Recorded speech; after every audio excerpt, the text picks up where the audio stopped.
I've always hated the math of it. God or whatever indifferent engineer wired the human clock gave you 24 hours. 8, but usually more to slave away for a living. 8 or less to eat, shit, scroll, and pretend at life. And maybe 8, if you are lucky, that vanish into black nothingness. You wake up groggy, cheated, as if the best part of existence was stolen while your back was turned. The meme you saw as a kid hits you like scripture one sleepless, exhausted night. 8 hours of sleep, and you do not even get to enjoy it. Thanks God, you decide to fix the theft. It starts with a simple plan, as they all do. You were always a stellar student when it came to cerebral cortex mapping and thalamic gating. The device starts simple, and over the years it grows. A modified EEG headset fused with off-the-shelf neurofeedback modifier and a black market biogenic modulator you source from a defunct reanimator forum. They claimed they could actually mind control primates. Who cared if it actually worked? Anyone could make believable videos about anything. What mattered was the carrier field generator that theoretically punched through into subspace.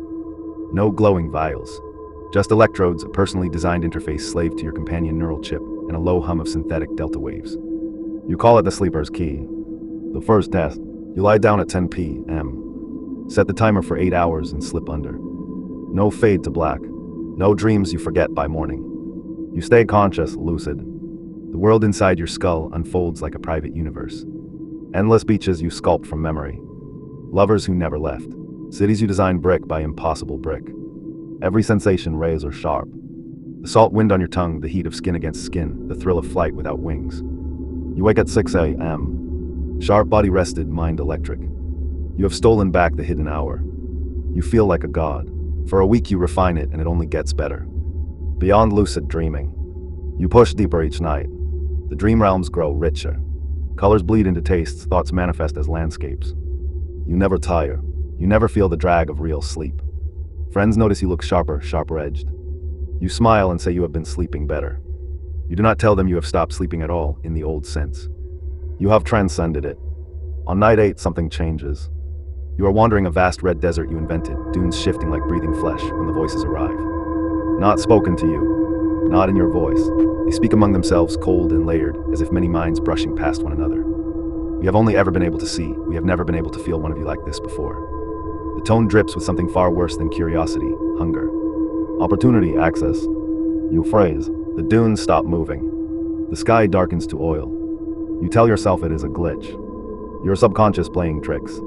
A stray memory of childhood fear, long forgotten. You search the horizon, nothing. No figure, no shadow. Just the voices hanging patient and pleased. You force a laugh inside your mind and reshape the desert into a forest. The voices do not follow. You wake on schedule, heart hammering, but the room is ordinary. Alarm clock glowing, sheets damp with ordinary sweat, a dream. Just a dream. Was that possible now? You almost quit, almost. After one restless night without the sleeper's key, the pull is stronger than caution. The next night, paradise is reclaimed. You will go deeper, prove it was nothing. Hubris tastes like victory. You strap on the key, set the timer, close your eyes. The transition is instant, no drift. You stand in perfect black. Absolute starless void.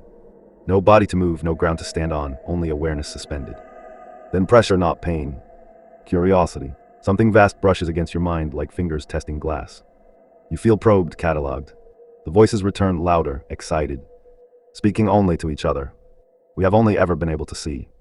We have never been able to feel one of you like this before. This is new. This is good. The blackness thickens. You sense shapes beyond sight. Silhouettes too tall, too thin. Limbs folding wrong. They circle. They study. One shadowy limb reaches. Not with hands, but with intention. It slips inside, blackout, you wake. Or think you do. Your eyes open to your bedroom ceiling. But the body on the bed is not moving the way you expect. Your arm lifts, jerky like a marionette yanked by unseen strings. Fingers flex, stiff and experimental. You feel the motion, but it is not yours. Panic surges. You try to sit up. The body rolls instead, clumsy, thudding to the floor. Knees hit the floor hard. Pain flares, but distant, muffled. You scream inside your skull. No sound escapes. The thing wearing you stands, it walks. Stilted knees bending backward at first, then correcting. It stumbles to the mirror. Your face stares back. Eyes wide, pupils blown, mouth slack in a grin that does not belong. It tilts your head, studying the reflection like a specimen. A low hum escapes your throat, curious, pleased. It makes you step closer to the glass. It raises your hand and touches the surface. Then it draws your fist back and slams it forward. Glass cracks. It slams again and again. Shards slice your knuckles. Blood runs down your wrist, hot and real. It does not stop. It smashes your forehead into the fractured mirror. Bone meets glass. Pain explodes bright and final. You think this is death. You hope for it, but the thing inside does not release you. Your body jerks upright, neck bent at an unnatural angle.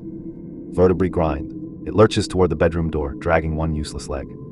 From the corner of your fading vision, you see it. On the wall beside the Sleeper'S Key, a sickly green-yellow glow has opened. A rent in the air, pulsing like an infected wound. Shapes press through. Too tall, too thin, reaching with wrong limbs. More voices spill out, delighted and ravenous. This is no. This is God. Your broken body staggers out into the hallway and then the street. Streetlights buzz overhead. The thing experiments with your limbs, learning faster with every step. Inside your shattered skull, you can only repeat the same broken thought. What have you done? What have you done? What have you done? The hidden hour no longer belongs to you. It belongs to them, and they are only just beginning to arrive.